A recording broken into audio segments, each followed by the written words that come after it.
শিক্ষার্থী, আশা করি তোমরা সবাই ভালো আছো, সুস্থ আছো, সুরক্ষিত আছো।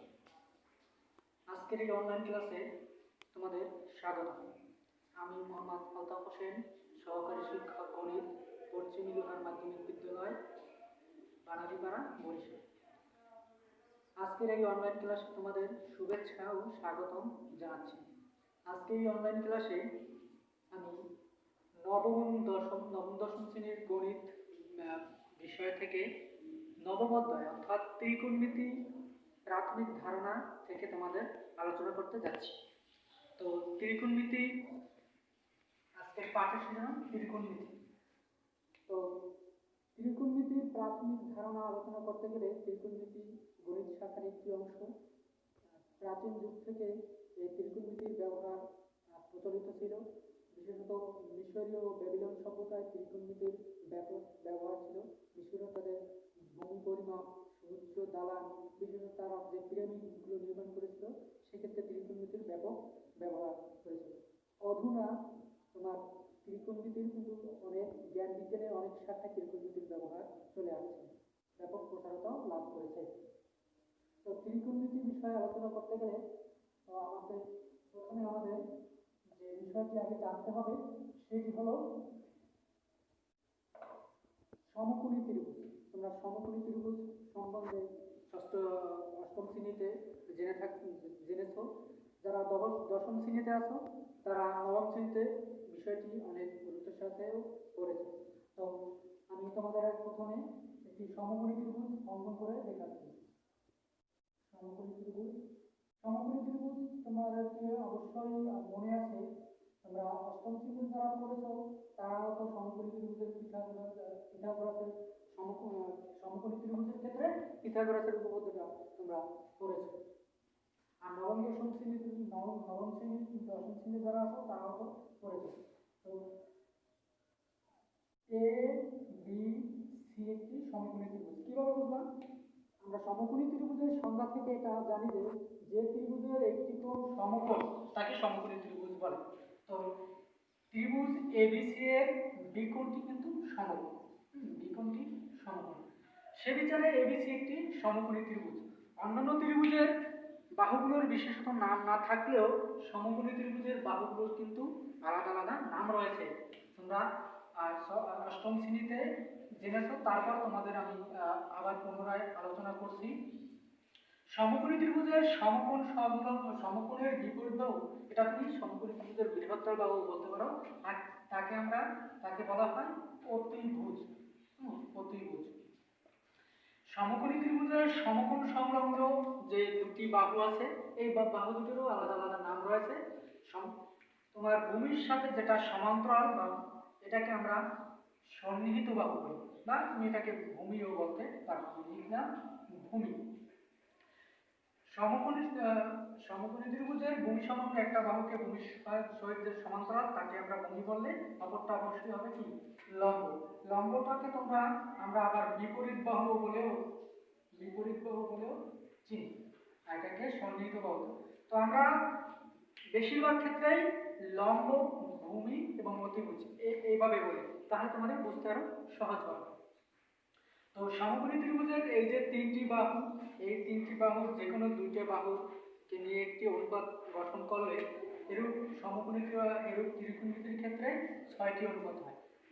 তো সমকোণী ত্রিভুজের যে কোণটাকে আমরা নির্দিষ্ট করব সেই কোণটাকে আমরা গ্রীক বর্ণমালা থিটা বলি সাধারণত। এবং সেক্ষেত্রে গ্রীক বর্ণমালা থিটা ধরার কারণ হলো যে সমকোণী ত্রিভুজের ব্যাপকতা বা প্রসারতা গ্রীক দেশেই হয়েছিল।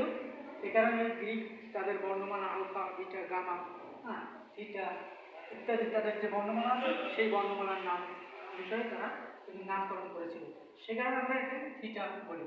তো সমকোণী ত্রিভুজের যে কোনো দুটো বাহুর অনুপাতকে নির্ধারণ করে 6টি ত্রিকোণমিতিক অনুপাত পাওয়া যায়। আমি ত্রিকোণমিতিক অনুপাতগুলোর নাম লিখতেছি, তোমরা দেখো। 1 নম্বর হলো সাইন, তারপরে 2 নম্বরে আছে কজ, 3 নম্বরে ট্যান, 4 নম্বরে কট, 5 নম্বরে 6 নম্বরে কোসেক। এখন এই যে 6টি ত্রিকোণমিতিক অনুপাত আসলো, এই যে কোনো দুইটা বাহু মিলে একটি ত্রিকোণমিতিক অনুপাত আসে। তো যে কোনো দুইটি বাহুর অনুপাতকে আমরা সাইন বললে থিটা তাদের অন্তর্ভুক্ত কোণ হয়।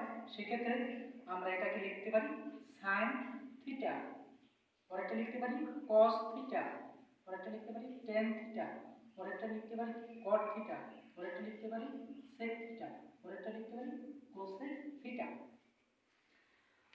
তো এখন দেখো সমকোণী ত্রিভুজে এই যে বাহুগুলো আছে, সেই বাহুগুলো সাইন থিটা কস থিটা এদের থেকে আমরা যে বিষয়টা পাই সাইন থিটা,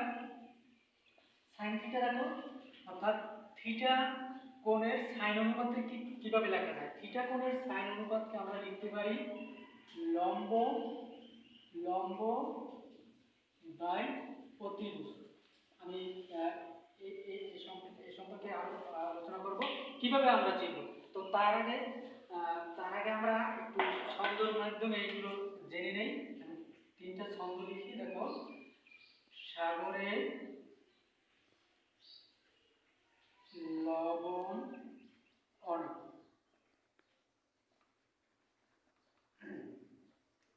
কবরে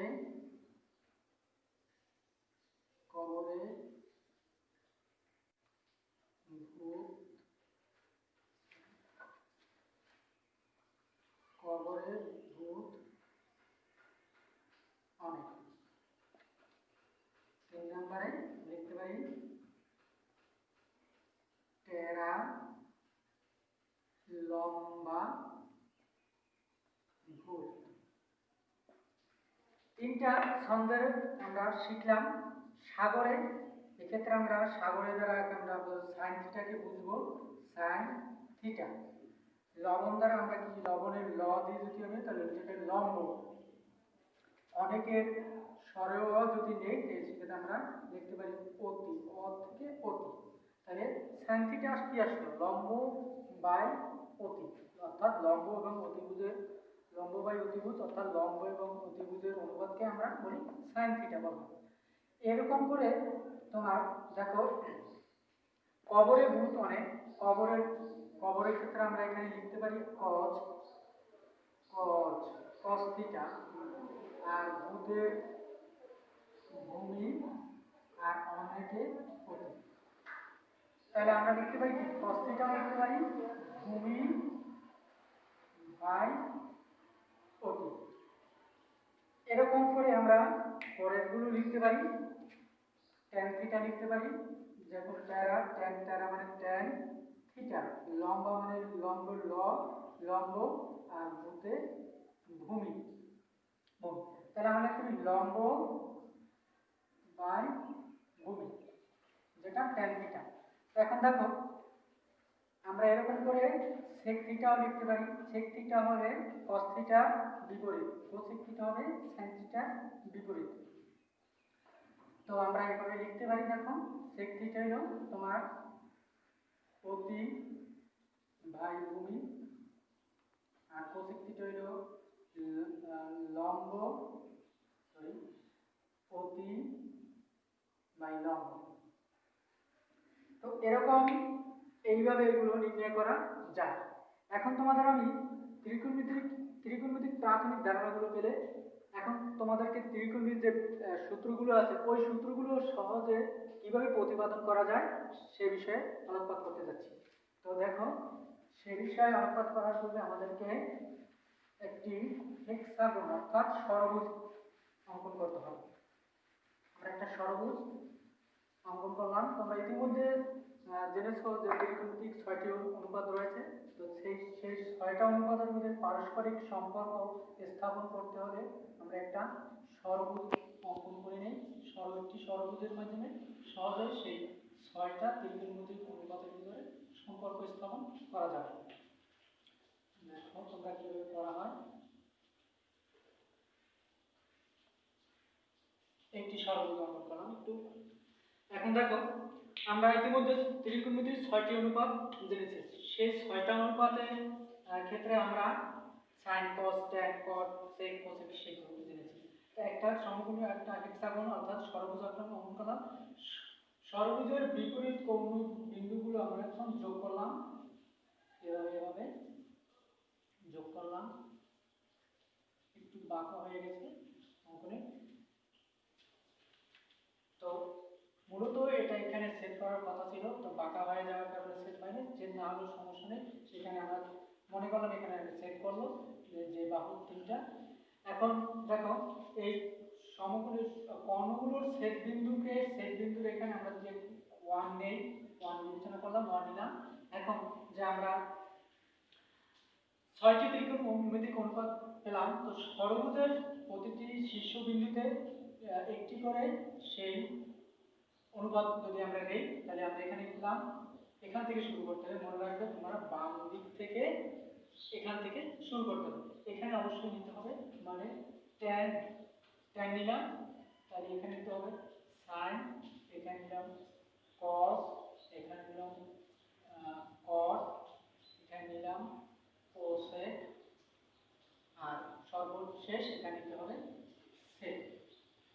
এখন দেখো এর মধ্যে সম্পর্ক স্থাপন কিভাবে করা হয়। তো এখানে আমরা প্রথম তিনটে নিয়ে যদি আমরা কাজ করি tan sin cos, তাহলে আমরা সেখান থেকে লিখতে পারি tan থিটা সমান sin theta by cos theta. এটা আমি অবশ্যই তোমার ঘড়ির কাঁটার ঘূর্ণন দিকে, ক্লকওয়াইজ ঘড়ির কাঁটার ঘূর্ণনের দিকে যদি আমরা নেই, তাহলে এরকম আসবে ঘড়ির কাঁটার ঘূর্ণনের দিকে, অর্থাৎ যে কোনো তিনটা অনুপাত নিয়ে আমরা করলে দেখো চলে আসবে, প্রথমটা ইকুয়াল আসবে দ্বিতীয়টা ভাগ তৃতীয়টা, তাহলে প্রথমটা ইকুয়াল দ্বিতীয়টা ভাগ তৃতীয়টা আসবে tan থিটা ইকুয়াল আসছে sin theta by cos theta. পরেরটা যদি আমরা নেই, পরের তিনটে নিয়ে কাজ করি, তাহলে sin থিটা কি আসবে, sin থিটা আসবে cos theta by cot theta, ও অনুরূপভাবে cos থিটা আসবে cos theta cot theta sec theta, তাহলে আসবে কি cot theta by cosec theta. এইগুলো খুবই গুরুত্বপূর্ণ, কারণ বহু নির্বাচনীর ক্ষেত্রে প্রায়শই এরকম আসে যে কোনটি সঠিক, সেক্ষেত্রে তোমাদেরকে এটি অবশ্যই জানতে হবে, এবং তখন তোমার এই ধারণাটা যদি থাকে তাহলে তুমি সহজেই কিন্তু নির্ণয় করতে পারবে। নিলাম cos থিটা sin থিটা বা cot থিটা আসি, cot থিটা কি আসবে, cot থিটা ইকুয়াল এই তিনে নিয়ে কাজ করবে, cot theta equal cosec theta divided by sec theta. আসলে আমরা cosec থিটা ইকুয়াল আসবে sec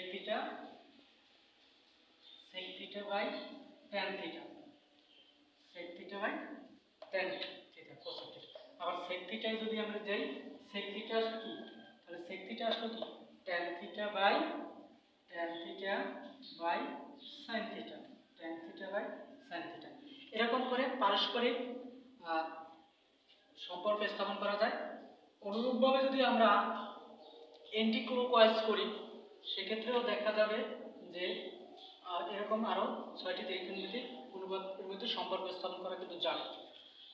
তো এরপরে আসি আমরা, আবার দেখো এর কর্ণগুলো যদি আমরা বিপরীত কর্ণগুলো দেখো, এখানে কর্ণগুলো যদি তীরচিহ্ন দিয়ে দেখি তাহলে কি আসবে, তাহলে আমরা এখানে দেখতে পাই যে এটা তোমাকে কি নির্দেশ করে, দেখো যে tan থিটা এবং cot থিটা এর গুণফল 1 আসবে, tan থিটা গুণন cot theta equal 1, tan theta গুণ cot থিটা 1।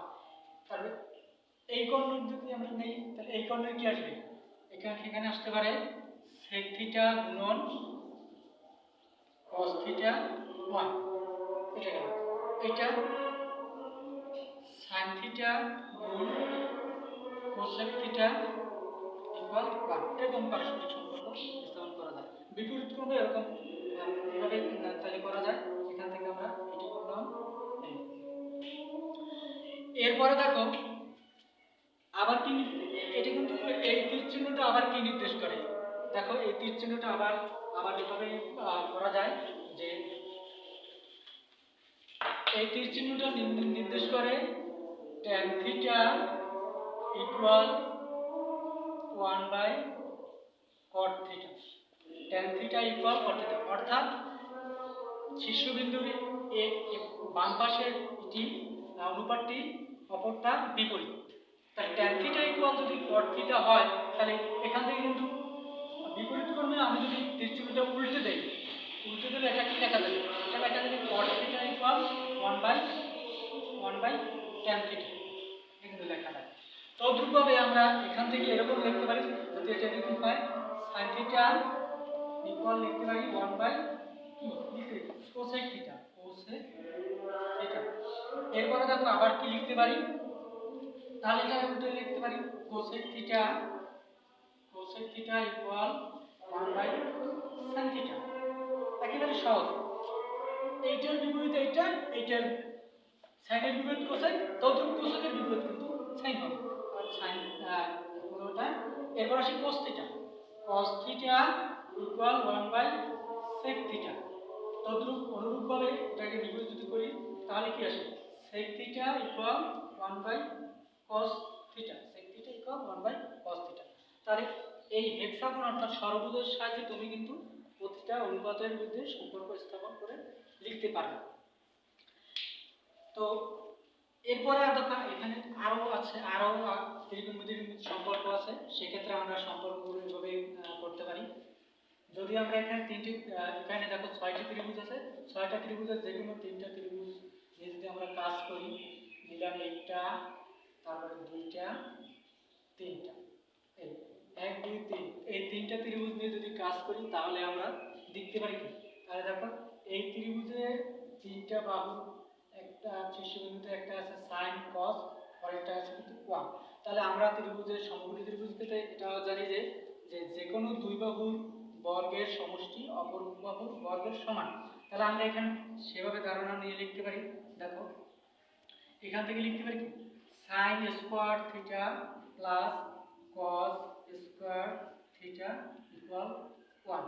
অর্থাৎ যদি এটা ক্লকওয়াইজ করো ঘড়ির কাঁটার দিকে তাহলে কি আসবে, পরেরটা ঘড়ির কাঁটার দিকে যদি আমি করি, তাহলে পরেরটা যদি ঘড়ির কাঁটার দিকে করো তাহলে কি আসবে, sin square theta plus cos square theta equal 1। পরে আমরা এটা থেকে শুরু করি, তাহলে পরেরটা লেখা যায়, পরের শীর্ষবিন্দুর বাহু হলো 1, তাহলে 1 স্কয়ার 1 আসবে, 1 plus cot square theta equal লেখা যাবে কি, 1 plus cot square theta equal লেখা যাবে cosec square theta, cosec square theta. তো এখান থেকে এভাবেও লেখা যায়, এটাকে আবার যদি তুমি এখানে এভাবে করতে পারো, এভাবেও লেখা যায়, or cosec square theta minus cot square theta 1, এটাও করে লেখা যায়। এরপরে দেখো পরেরটা, দেখো পরে যদি আমি এই ত্রিভুজ নিয়ে কাজ করি তাহলে কি আসবে, এই ত্রিভুজের শীর্ষবিন্দু কি আছে 1, তাহলে এখানে tan এই বিন্দু হচ্ছে tan, এই বিন্দু হচ্ছে 1, এই বিন্দু হচ্ছে sec। তাহলে এখান থেকে আমরা লিখতে পারি tan square theta plus 1 square 1 আসবে equal sec square theta, tan square theta equal tan square theta plus 1 equal sec square. এটাকে যদি আমি করে লিখি, মডিফাই করে লিখি তাহলে কি লেখা যাবে, sec square theta minus tan square theta equal 1।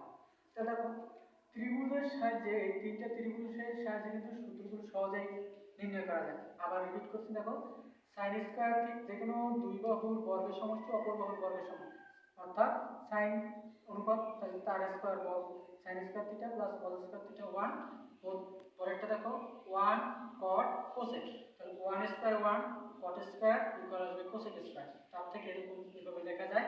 পরেরটা দেখো, পরের ত্রিভুজে যদি আমি যাই তাহলে কি আছে, tan 1 sec, তাহলে tan square theta plus 1 square অর্থাৎ 1 প্লাস sec স্কয়ার থিটা। তো এখান থেকে আমরা লিখতে পারি sec square theta minus tan square theta equal 1। এখন এইগুলো লেখা যায়। এরপর আর কয়েকটা আরো পুরোপুরি আমরা আজকে যে ত্রিকোণমিতিক সূত্রগুলো প্রতিপাদন করে প্রতিপাদন করলাম এগুলো খুবই সহজ, তোমরা বাসায় এগুলো এইভাবে হেক্সাগন অঙ্কন করে তোমরা ট্রাই করবে, এটাই তোমাদের বাড়ির ক্লাস হিসেবে থাকবে। তো প্রিয় শিক্ষার্থী, আশা করি তোমাদের আমার ক্লাসটি খুব ভালো লেগেছে। এরপর যদি কোনো সমস্যা থাকে আগে কমেন্টসের মাধ্যমে জানাবে। তো আজকে তোমাদের ক্লাস সুন্দরভাবে করলাম। এরপরে তোমরা দেখো আগামী ক্লাসে তোমাদের জন্য অন্য বিষয় নিয়ে আসবো। তো সে পর্যন্ত তোমরা ভালো থাকবে, সুরক্ষিত থাকবে। তো আজকে এখান থেকে বিদায় নিচ্ছি। আল্লাহ হাফেজ।